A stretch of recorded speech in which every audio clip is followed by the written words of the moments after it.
Assalamualaikum warahmatullahi wabarakatuh. Perkenalkan, nama saya Suci Agustiani, NPM 1904290057. Di sini saya akan menjelaskan teknik budidaya tanaman kopi.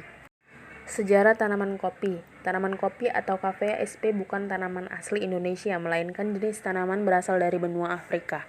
Sejarah mencatat bahwa penemuan kopi sebagai minuman berkhasiat dan berenergi pertama kali ditemukan oleh bangsa Ethiopia di benua Afrika sekitar 3000 tahun atau 1000 sebelum Masehi yang lalu.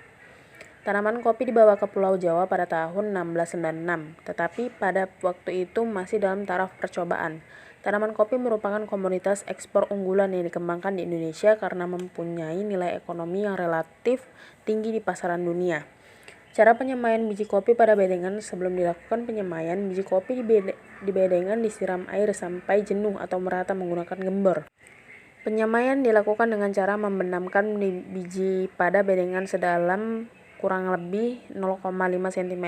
Permukaan biji yang rata harus menghadap ke bawah. Jarak tanam yang digunakan dalam penyemaian tersebut adalah 3 x 5 cm. Setelah semua biji terbenam di atas bedengan, pada bagian atas biji tersebut diberikan potongan jerami atau alang-alang agar terlindung dari curah air siraman. Penyiraman pada bedengan yang telah berisi biji kopi dilakukan setiap hari, kecuali hujan turun. Menggunakan gembor dengan diusahakan jangan sampai ada genangan air. Rumput atau gulma yang tumbuh dibersihkan. Air yang digunakan untuk penyiraman sebaiknya air bersih, tidak tercemar pestisida atau bahan kimia lain. Pada umur sekitar 30 hari, biji mulai berkecambah dengan keping biji terangkat berdiri di atas permukaan tanah. Saat itu biji telah mencapai fase serdadu. Setelah berumur sekitar 3 bulan, sepasang daun membuka atau fase kapelan. Benih dapat segera dipindahkan ke bedengan pembendihan atau polybag. Pembibitan dalam kopi ini dimaksudkan sebagai lanjutan dari proses persemaian biji dan stek sebelumnya. Kecambah benih atau stek yang sudah siap kemudian dipindahkan dari persemaian ke pembibitan. Grafting. Tujuan dari penyembuhan atau grafting adalah menggabungkan dua sifat unggul dari batang bawah dan batang atas. Persiapan lahan. 1. Penebangan dan pembongkaran terhadap pohon perdu dan tunggal beserta perakarannya.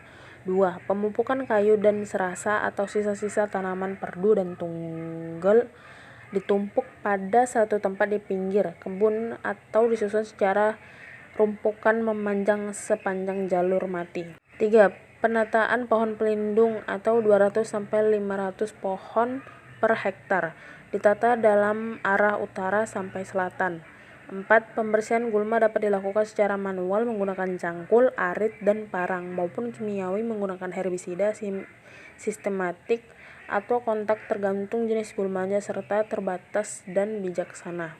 5. Desain jalan produksi atau jalan setapak untuk memudahkan kontrol kebun dan juga saluran drainase agar kebun tidak tergenang air. 6. Lahan yang mempunyai kemiringan dari 30% dibuat teras. Pembuatan teras dan rokak. Pembuatan teras dan rokak pada dasarnya adalah pencucian permukaan tanah atau runoff dan juga erosi yang menyebabkan hilang atau terkikisnya tanah dari suatu tempat yang diangkut oleh air atau angin ke tempat lain sehingga menyebabkan hilangnya lapisan atas tanah yang subur dan baik untuk pertumbuhan tanaman serta berkurangnya kemampuan tanah untuk menyerap dan menahan air. Manfaat tanaman pelindung bagi tanaman kopi. Untuk mengurangi intensitas cahaya matahari agar tidak terlalu panas. 2. Mengurangi perbedaan suhu antara siang dan malam. 3. Menjaga iklim mikro agar lebih stabil. 4. Penahanan angin dan erosi. 5. Sumber bahan organik. 6. Memperpanjang umur tanaman atau masa produksi kopi. 7. Meningkatkan kualitas kopi. Pemeliharaan tanaman kopi. 1. Pemangkasan. Pemangkasan merupakan membuang cabang yang kurang produktif. Manfaat dan fungsi pemangkasan secara umum adalah 1. Pohon tetap rendah sehingga mudah perawatan dan pemanenan. 2. Membentuk cabang-cabang produksi yang baru. 3. Mempermudah masuknya cahaya. 4. Mempermudah pengendalian hama dan penyakit. Pemangkasan secara garis besar dan umum dilakukan di perkebunan kopi dibagi atas dua jenis pemangkasan, yaitu pemangkasan batang tunggal dan pemangkasan batang ganda. Kedua sistem pemangkasan tersebut Kemudian dilaksanakan dengan 3 jenis aktivitas berdasarkan tujuannya, yaitu A. Pemangkasan bentuk, bertujuan untuk membentuk kerangka tanaman yang kuat dan seimbang. B. Pemangkasan produksi atau pemangkasan pemeliharaan, bertujuan untuk menjaga keseimbangan kerangka tanaman yang telah diperoleh dari pangkas bentuk. C. Pemangkasan rejuvenasi atau peremajaan, bertujuan untuk memperoleh batang muda untuk sistem berbatang ganda. Pemangkasan produksi, pemangkasan rejuvenasi. 2. Pemupukan, tujuan pemupukan adalah untuk mengembalikan status hara dalam keadaan optimal sebagai upaya menyeimbangkan kondisi hara tanaman akibat proses pertumbuhan dan terbawa bersama panen sehingga secara kesinambungan dapat tumbuh dan berproduksi dengan baik. 3. Pengendalian organisme pengganggu tanaman. Panen. Kriteria panen yaitu 1. Umur panen awal saat tanaman kopi berusia mulai 2,5 sampai 3 tahun. 2. Buah matang ditandai perubahan warna kulit buah menjadi warna merah. Pemetikan kopi. Pemetikan kopi dibagi menjadi 3 tahapan, yaitu 1. Pemetikan pendahuluan, 2. Pemetikan merah atau panen raya, dan 3. Pemetikan racutan atau lelesan. Pasca panen tanaman kopi. Tahapan pasca panen kopi secara umum adalah yaitu 1.